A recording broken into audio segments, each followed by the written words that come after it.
नमस्कार। कोरोना महामारी एक वैश्विक महामारी है और इसने जीवन के हर हिस्से को प्रभावित किया है। क्रिकेट भी इससे अछूता नहीं है। हमारे बहुत से मित्रों को, यंग्स को बड़ी इसकी कोफ्त भी होगी कि क्रिकेट का आनंद वो नहीं ले पा रहे हैं। क्रिकेट का भारत में व्यापक प्रभाव रहा है। छोटी छोटी उम्र के बच्चों से लेकर के बड़े बुजुर्ग तक इससे हमेशा अपना मनोरंजन करते रहे हैं। भारत में जब कभी भी टीवी समाचार पत्रों की ओर निगाह जाती है तो बहुत सारे चैनल क्रिकेट समाचार से संबंधित होते हैं। समाचार पत्रों में भी पेज के पेज क्रिकेट समाचारों से लदे हुए रहते थे। अब ये कुछ देखने को ही नहीं मिलता है, इसलिए आजकल कुछ समाचार पत्र पुराने रिकॉर्ड्स पर आधारित कुछ समाचार देते हुए दिखाई देते हैं। क्रिकेट का इतिहास क्या रहा है? अगर देखा जाए ये अंग्रेज़ों का ही खेल है। जहाँ जहाँ अंग्रेज़ गए, जहाँ जहाँ जिन जिन देशों को अंग्रेज़ों ने गुलाम बनाया, वहीं वहीं पर क्रिकेट होता है। अगर आप विचार करें, देखें तो West Indies, Australia, Pakistan, Bharat और बांग्लादेश ये भारतीय कॉन्टिनेंटल में आते हैं। इसके अलावा श्रीलंका आदि ऐसे ही कुछ देश हैं जहां क्रिकेट अधिक होता है।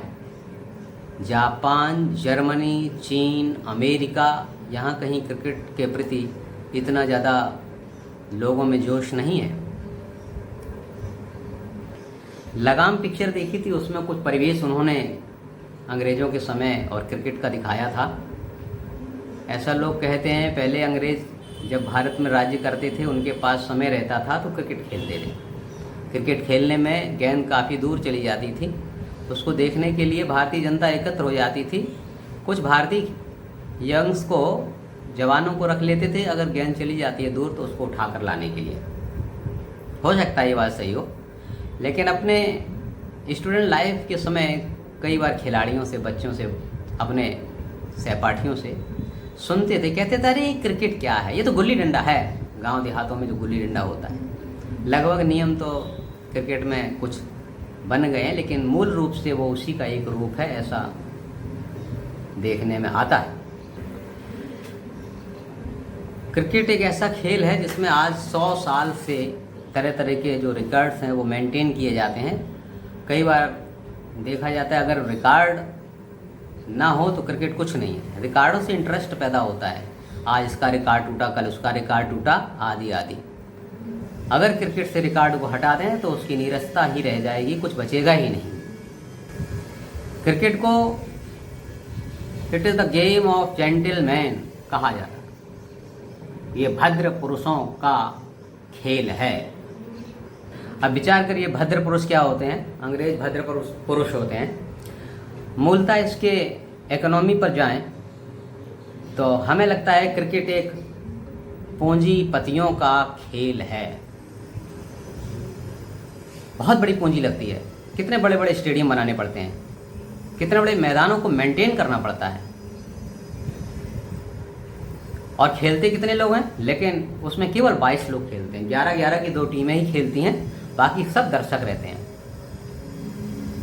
दर्शक लोगों का कौन सा व्यायाम होता? 80,000, 1 लाख लोग बैठते हैं, देखते हैं। हजारों का टिकट होता है, करोड़ों रुपए के टिकट बिकते हैं। किनारे किनारे जो विज्ञापन के साइन बोर्ड लगते हैं, करोड़ों का विज्ञापन आता है।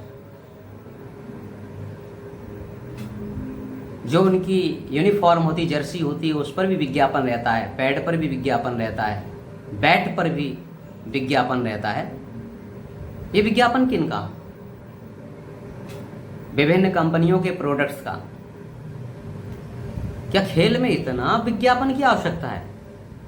लेकिन क्रिकेट बिना विज्ञापन के चल ही नहीं सकता। क्रिकेट की पूंजी इन्हीं विज्ञापनों से आती है। इसकी इकोनॉमी को फुलफिल करने के लिए बहुत बड़े बड़े उद्योगपति भाग लेते हैं उसमें।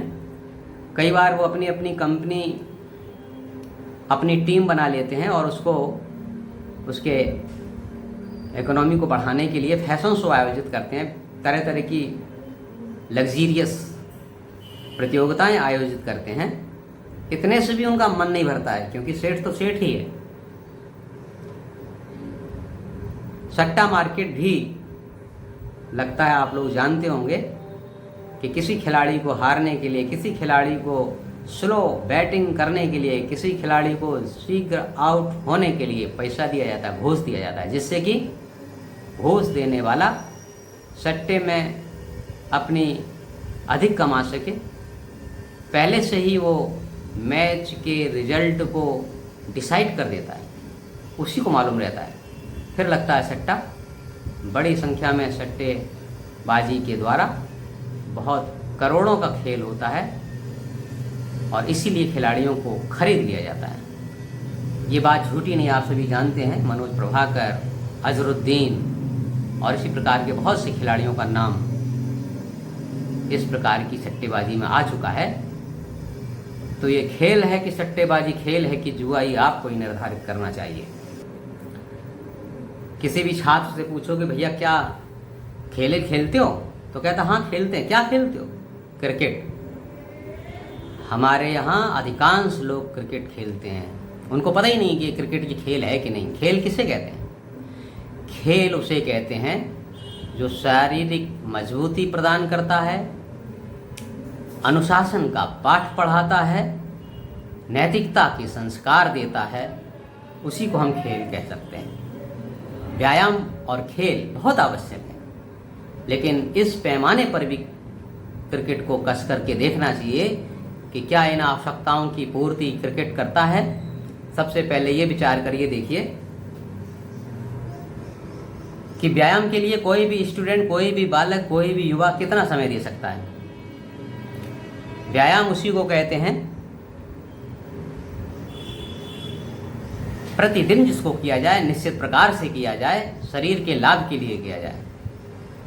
घंटों मैदान में, धूप में, वर्षा में, पानी में खड़े रहना क्या व्यायाम हो सकता है?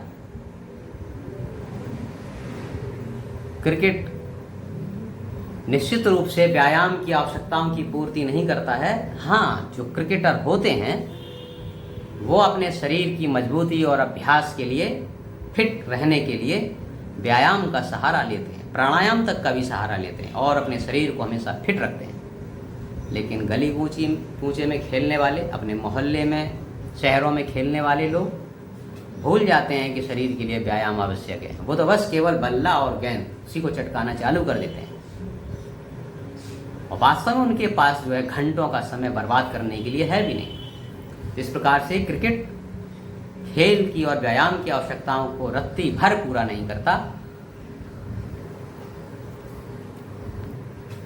कई बार मोहल्ले मैदान में क्रिकेट खेल होता है, छोटी मोटी लड़ाई हो जाती है, लड़ाई बढ़ जाती है, घर के लोग भी आ जाते हैं, मोहल्ले के लोग भी आ जाते हैं, खून खराबा भी हो जाता है, चोट भी लग जाती है, कानून व्यवस्था के लिए भी एक समस्या बन जाती है।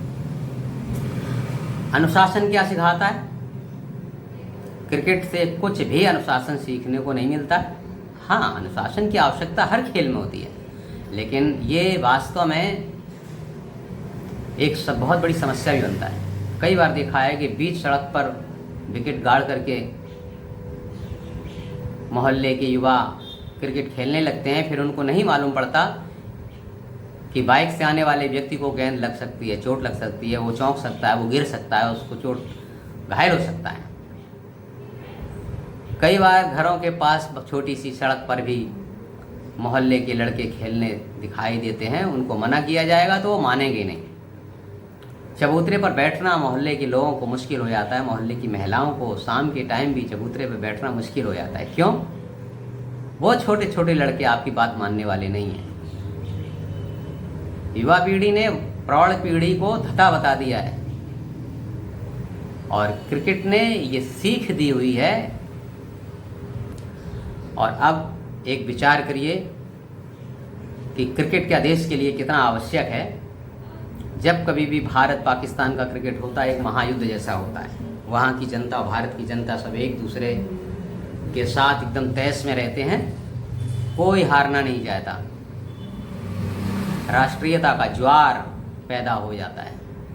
लेकिन क्या इन खेलों से युद्ध जीते जा सकते हैं? कई बार भयंकर युद्ध और तनाव की स्थिति में भी भारत के अंदर से आवाज़ें उठती दिखाई देती हैं। कहते हैं लोग राजनीति को अलग रखो,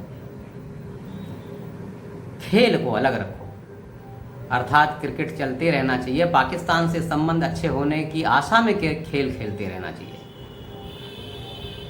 पाकिस्तान भले ही बार बार मना करता हो खेल खेलने के लिए, लेकिन यहाँ पर क्रिकेट खेलने के लिए, उसके प्रतियोगिताएं पाकिस्तान के साथ आयोजित करने के लिए समय समय पर आवाज़ उठाते रहे लोग। ये बात अच्छी बात है कि अब पाकिस्तान के साथ खेलने के विरुद्ध भी कुछ लोग आवाज़ें उठाने लगे, कुछ खिलाड़ी उसके विरोध में भी आ जाते हैं।